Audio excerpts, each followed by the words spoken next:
How is it going, everybody? Noble Warrior 99 here, and today I am back with another video. Now in this video, guys, I'm going to be covering a 4th subclass for Warlocks, which is a Necromancer-like based on decay. Now the artist and creator of this subclass is H. Stego, and in association with him we had Metal Beer Solid, who added one of the perks at the end, so I will be going over that as well. But a big shout out to both of these guys, and I will be linking the Reddit post in the description down below.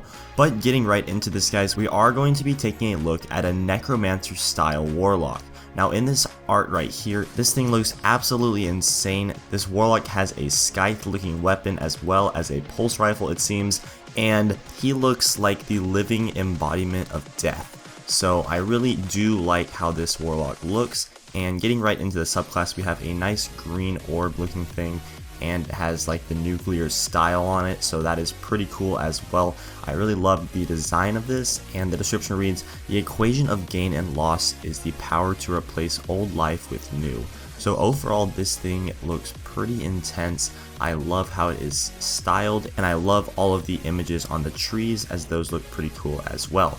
But getting right into it, guys, we have the grenade. Now the first grenade is the Biohazard Grenade, which reads, "A grenade that creates contaminated fog which damages foes and weakens their defense to incoming damage." So this seems like it would be a smoke grenade, and most highly resembles the Night Stalker's smoke grenade, which can damage enemies or make themselves go invisible, but this would just damage enemies in this case. Next up, we have the lead grenade, which is an explosive grenade that confuses your foes so they cannot differentiate between allies and enemies. So it would just, I guess, get rid of the blue and red above their heads, so you would not know if they were an ally or enemy. After that, finally, we have the Parasite Grenade, which is a grenade that splits into target-seeking projectiles. Sticked enemies absorb half of your damage, so that's pretty cool as well. Next up, we have the super, which is called Decay Bringer. Surround yourself in decay fog that damages you and enemies nearby. Kills instantly heal you, all stats improved, binds to L1 plus R1. So if you get a kill, you would instantly be healed, and therefore the damage that you bring to yourself by using the super would not really matter at all. After that, we have Reaper, which says that you gain 3 additional grenade charges. All melees are executed with your scythe, so that's like the knife that you have, and that would be pretty darn sick. After that, we have Blood Magic, which says your weapons and grenades deal more damage the less health you have. So this definitely goes along with the style of this subclass, and I think it is a great perk that would deal out some pretty awesome damage as well. After that, we have the Undead perk, which says getting killed while you're in your super lets you come back with a huge explosion. So that is pretty cool as well. This would pretty much be like a self-revive and then kill everything around you, so it seems like it would be kind of overpowered in my opinion, but that OP-ness could be limited by the fact that you do not have your super once you come back to life. After this, we have the melee, which is called Venom Touch, and that says weaker your target's defense for 5 seconds. So pretty much you're just weakening your target's defense for that amount of time. And then after that, we have Bloodbound, which draws an overshield from a poisoned target once it is dead. That's pretty cool as well. Seems like this class would be pretty awesome in PvP. But next up, we have Life Trade. Sacrifice a bit of your health to severely poison your enemy. If you kill your foe, you can resurrect from the dead. So most of this subclass seems like you're sacrificing your own health into making your enemy get less health, I guess. But it is pretty cool how that's incorporated. Next up, we have Necro Trap, which says killing a venom target will set a trap that explodes when enemies are nearby. So that's pretty cool as well.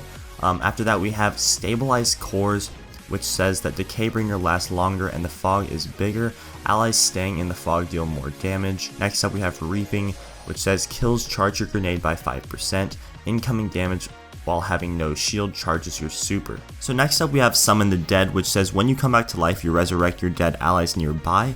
And I think in a PvP setting, this would be overpowered, and we couldn't really have this going on, because in Trials of Osiris, you could just get your whole team back to life. But in like raids or something like that, or strikes, this would be pretty handy, and I think it would be a good perk to have on the subclass. And then next up, we have Soul Tier, which says press circle circle to create a mirror image of yourself for a short amount of time. So that's pretty cool. I do like that one a lot.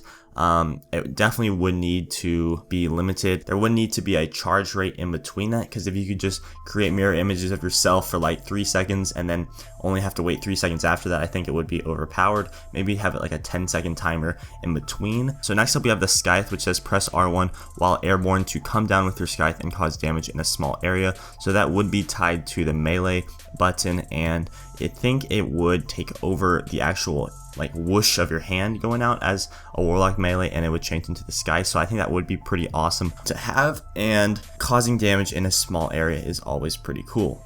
And then lastly guys, we have Quantum Jump, which extends the duration of your grenades and their effects. So big shout out to Metal Gear Solid for creating the Soul Tier perk. That was the perk that says press circle circle to create a mirror image of yourself for a short time. And then we have a pretty cool looking fan art over here as well, which shows the Scythe going down to an enemy and cutting him in half. But that pretty much wraps up the video guys. Let me know what you think of this new subclass idea. I personally think it looks awesome, and I would love to see this implemented into the game somehow. I think it would need to be limited on its power, because it seems like it would be pretty overpowered right now, in my opinion at least. But I hope you guys are having a fantastic day. Drop a thumbs up and subscribe if you are new, and I'll catch you in the next video. Thank you very much for watching. This is Noble Warrior 99, and I'm out. Peace. Tell me pretty lies, look me in the face, tell me that you love me.